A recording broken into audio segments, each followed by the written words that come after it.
Boa noite. Antes de começar o papo da madrugada de hoje, eu quero fazer uma homenagem a Iris Letieri, uma das vozes mais lindas do rádio e da televisão, nos deixou na semana passada, logo após gravarmos o Papo da Madrugada. Sua partida deixa um vazio enorme em nossos corações. Além de sua voz cativante, Iris era uma pessoa incrível e uma grande amiga. Sua presença era sempre iluminada por sua alegria e simpatia. Sua voz encantou gerações e deixou uma marca de elegância e beleza. Fica com Deus, Iris. Que a luz do Senhor te acompanhe.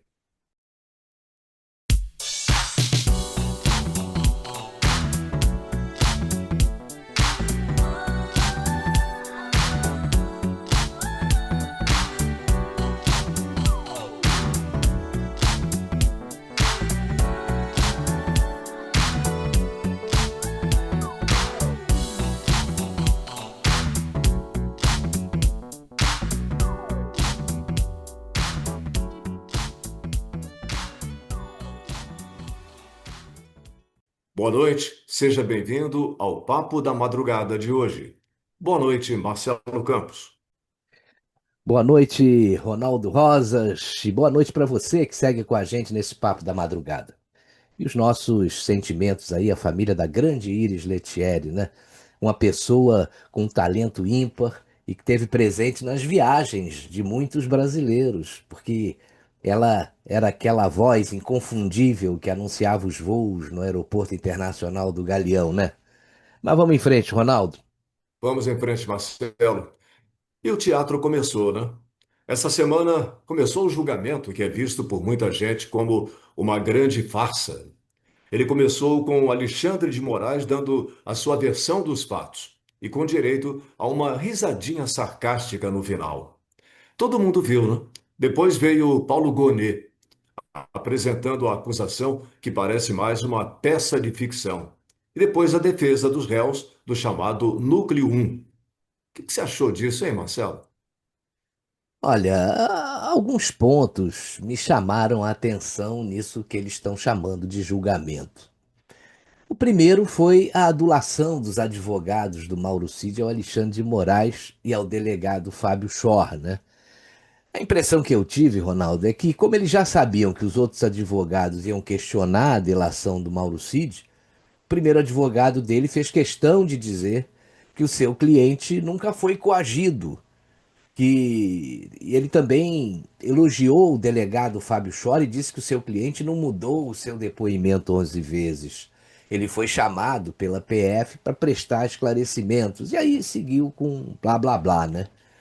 Mas quando lá no final o advogado do general Braga Neto começou a defender o seu cliente, ele desmontou ponto a ponto a delação do Mauro Cid. Eu não vou entrar aqui nos detalhes porque todo mundo já está assistindo esse julgamento, as notícias, as repercussões nos jornais, na televisão, e não há necessidade da gente ficar repetindo tudo que vocês já estão cansados de saber. Mas os advogados do ex-presidente Jair Bolsonaro me deixaram a impressão de que sabem que ele vai ser condenado e partiram aí para uma estratégia de tentar diminuir as penas. Isso também vinha sendo noticiado por alguns veículos, né? Um deles mostrou o absurdo que aconteceu com relação ao acesso aos autos do processo, né? Você vê que às vésperas da instrução eles receberam 70 terabytes de informações desorganizadas, fora de ordem e sem a menor condição para organizar a defesa em 15 dias. Essa foi a queixa, inclusive, de praticamente todos os advogados. Mas outro destaque nesse julgamento foram as palavras do advogado do general Heleno.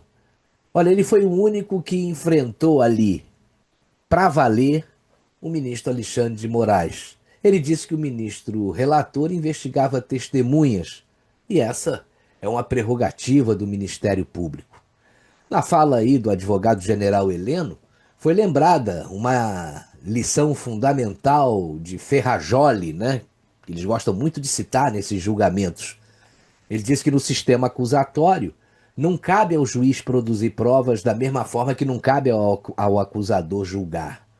É, quando o magistrado assume a função de buscar a prova e depois decide com base naquilo que ele mesmo produziu, aí a imparcialidade deixa de existir. Mas só para contextualizar, Ronaldo, o Luigi Ferrajoli é um jurista, filósofo do direito e professor italiano. Ele nasceu em 1940 e é considerado um dos mais importantes teóricos do garantismo jurídico, que defende que o Estado de Direito deve estar limitado por regras rígidas e proteção aos direitos fundamentais, evitando aí o abuso do poder. E aí, esse é justamente o drama que a gente vive hoje no Brasil. O Alexandre de Moraes, como a gente já está cansado de falar, age como acusador, investigador e juiz ao mesmo tempo, né? E ele, assim, viola a essência do processo acusatório. Veja que é, o ministro acaba rasgando a Constituição. E não há justiça quando as regras são atropeladas por quem deveria garanti-las, não é verdade? E o que a gente está vendo, Ronaldo, é muito mais uma, vou dizer para você, uma perseguição política travestida de processo judicial. Isso que eu acho. Pois é, Marcelo, mas teve um momento, né, em que a ministra Carmen Lúcia rebateu o advogado Paulo Sintra, que falou do voto impresso auditável. Ela interveio e disse que ele estava tratando isso como sinônimos e não são. E fez uma defesa do TSE. Você viu esse lance aí? É, vi, Ronaldo, mas o que me espantou foi a subserviência do advogado, né? Ele tentava explicar, ela não deixava ele falar. Pode rever os vídeos aí. Ela interrompia. O cara não conseguia completar o raciocínio. E aí ela finalizou dizendo que o processo eleitoral brasileiro é auditável, sim, e ponto final. E aí o advogado recolheu o trem de pouso e, de certa forma, deu razão a ela. É um absurdo, né? Ele deveria explicar ali que o voto impresso auditável não vai expor o voto do eleitor, como ela insinuou. Esse, na realidade, essa, na realidade, é uma narrativa que vem sendo, inclusive, mantida pelo presidente da Corte, ministro Luiz Roberto Barroso. O eleitor vai votar, o voto é impresso, ele não tem acesso ao voto, ele cai numa urna lacrada para uma eventual conferência. E se isso for necessário, tiver algum questionamento, mas o voto não tem contato físico com ninguém, como acontece aí em vários países, né? Essa é mais uma camada, eu diria para você, de segurança, né, do voto. Mas a gente viu que o TSE não pode ser questionado por ninguém, porque ele é perfeito. Agora, pergunta para o Eduardo Tagliaferro, o ex-assessor do ministro Alexandre de Moraes, se o TSE é mesmo perfeito. Eu assisti o Oeste Sem Filtro na última quarta-feira. Eu acho que vale a pena a gente dar uma olhadinha aqui no que disse o Augusto Nunes sobre isso. E fica com essa, é bobagem. A Carmen Lúcia fala isso também porque ela se julga a figuraça. Inventou a censura por uma semana, como sempre lembra o Silvio. E ela poderia explicar, por exemplo, o que foi alvo de uma dúvida de um ex-deputado que teve a conta bloqueada por causa disso.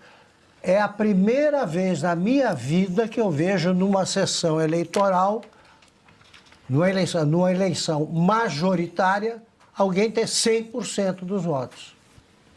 Isso aconteceu em mais de uma sessão no Maranhão, sim, em outros estados. Então, explica isso. Se eu pedir que aquilo seja auditado, como é que eu faço para saber se houve fraude? O que ela chama de auditar? Não dá, né? Pois é, Marcelo, esse nosso judiciário está cada vez pior, né?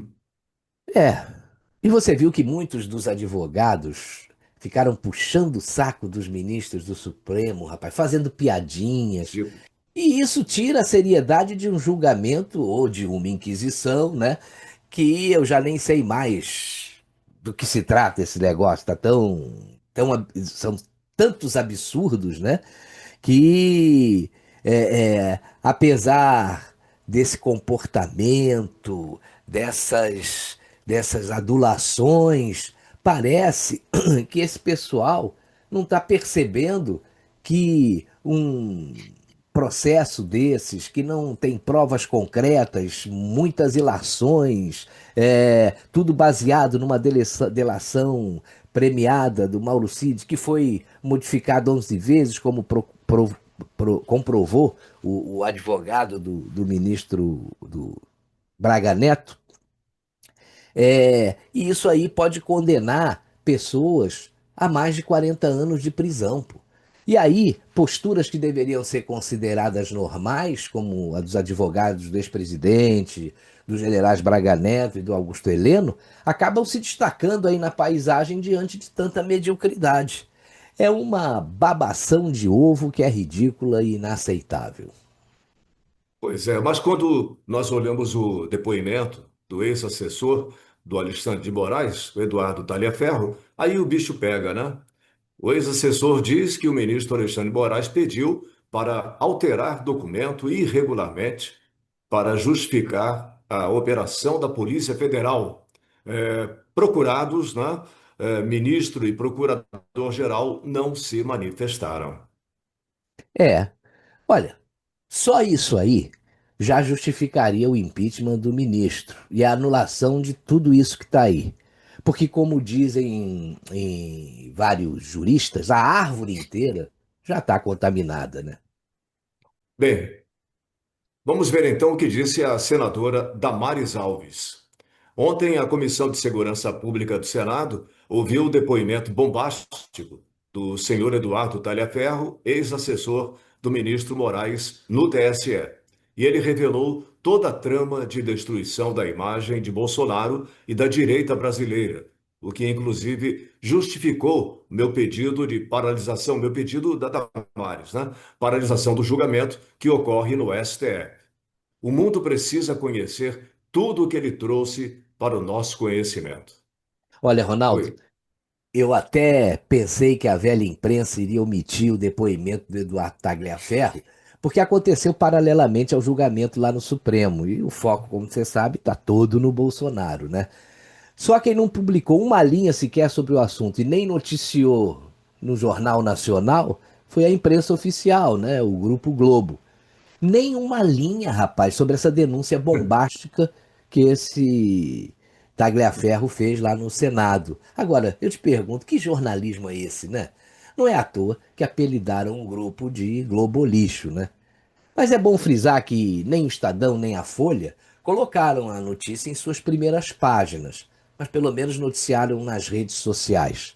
Hoje, os únicos veículos aí que prestam diante de tudo que está acontecendo aí, eu posso te dizer que são a Gazeta do Povo e a Revista Oeste. Na Jovem Pan, que já foi uma referência, hoje aí o que presta por lá são os pingos nos is e o pânico. O resto, para mim, cara, já não vale mais nada.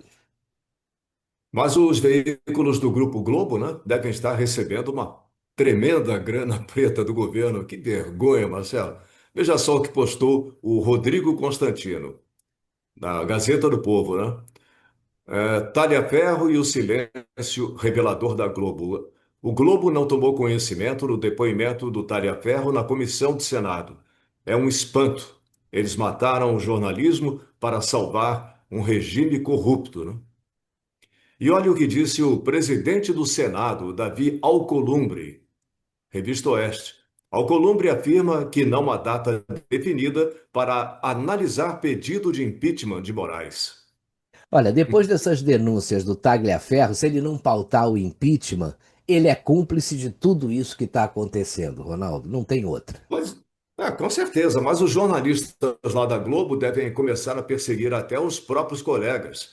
Você acha que os coleguinhas da Globo News vão achar, por exemplo, né, do Joel Pinheiro, depois que ele publicou este post aqui, e olha o que disse a Bárbara do Te Atualizei.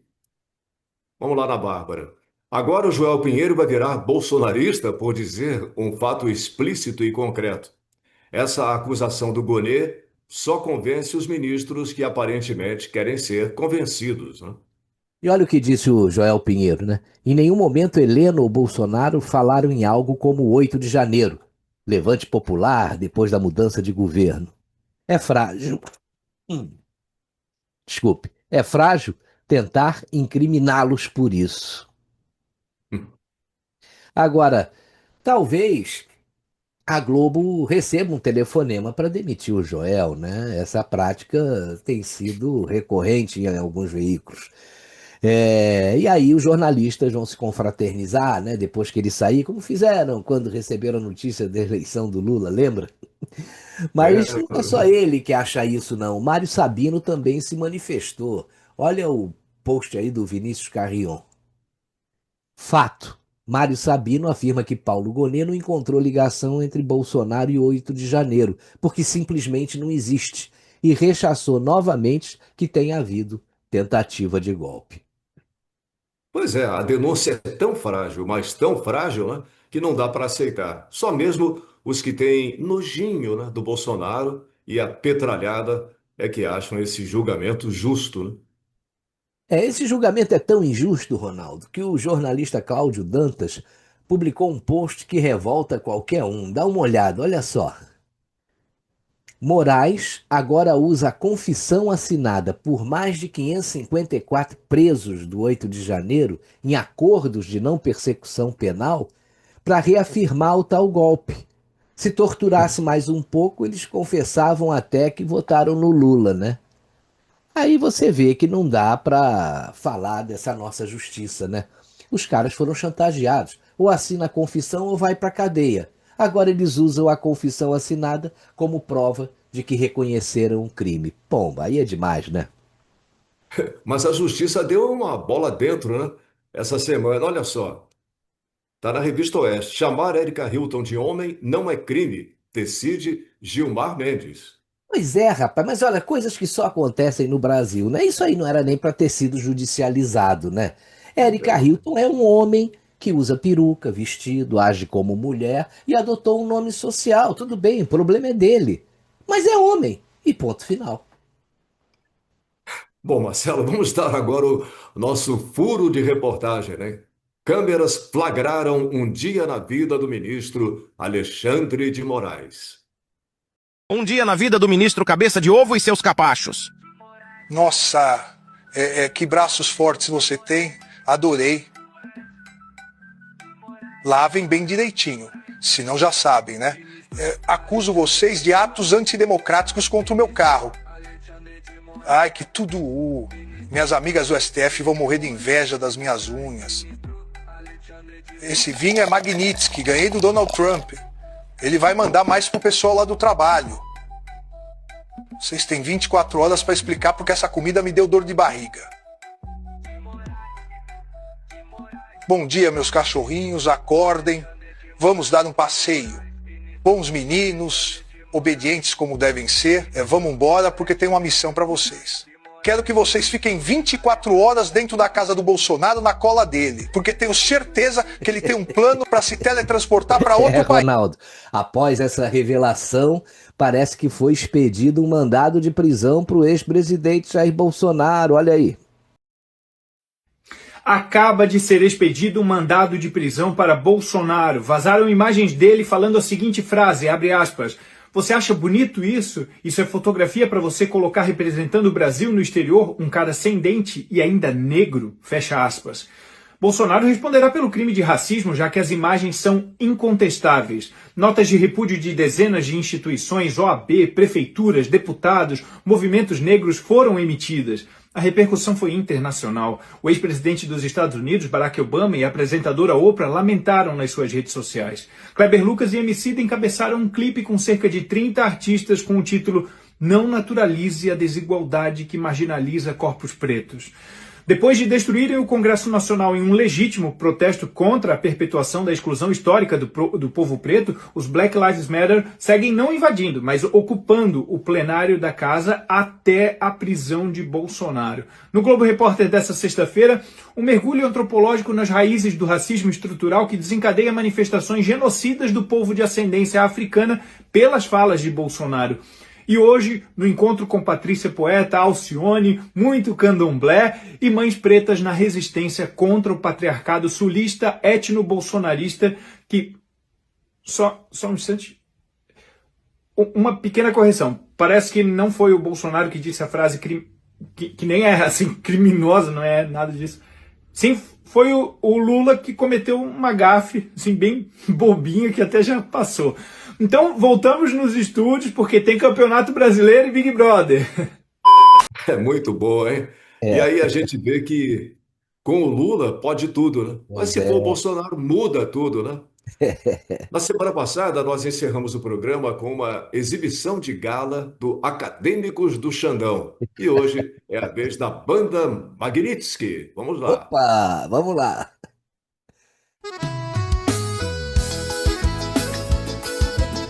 Banda Magnitsky.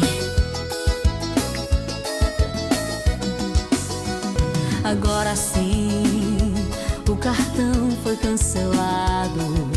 Está desfeito, não tem jeito, já não pago parcelado. Agora sim, olha, Bozo, tás ferrado. Eu não aceito, é meu jeito, você vai ser condenado. Você não soube entender os meus apelos. Todos os recursos entreguei em suas mãos. Vai ser inútil dizer que o golpe foi sem querer.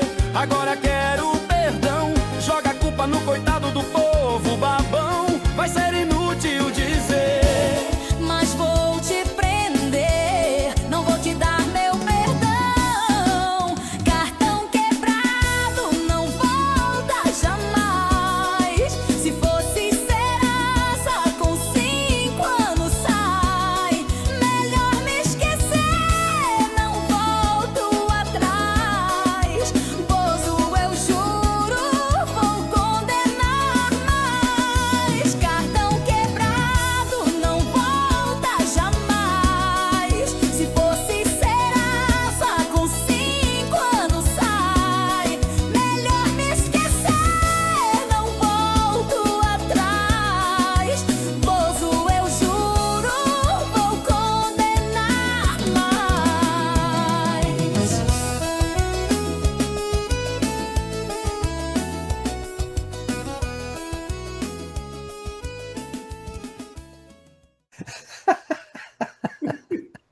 Rapaz, você viu ali Trump de sanfoneiro, uma Muito versão bom. feminina do Alexandre de Moraes nos vocais, Bolsonaro cantor, Michele Bolsonaro e Carla Zambelli de back vocals, Eduardo Bolsonaro na bateria, Alan dos Santos na guitarra e Felipe Martins no triângulo. Olha, essa banda vai ganhar o Grammy. É, Boa. Agora, depois desse showzaço, Ronaldo, eu me despeço de você e de você também que ficou com a gente até agora. Um grande abraço. Não, e eu também. Semana que vem tem mais Papo da Madrugada. Valeu a companhia. Um forte abraço em todo mundo e até o próximo Papo da Madrugada, sábado que vem. Tchau. Tchau.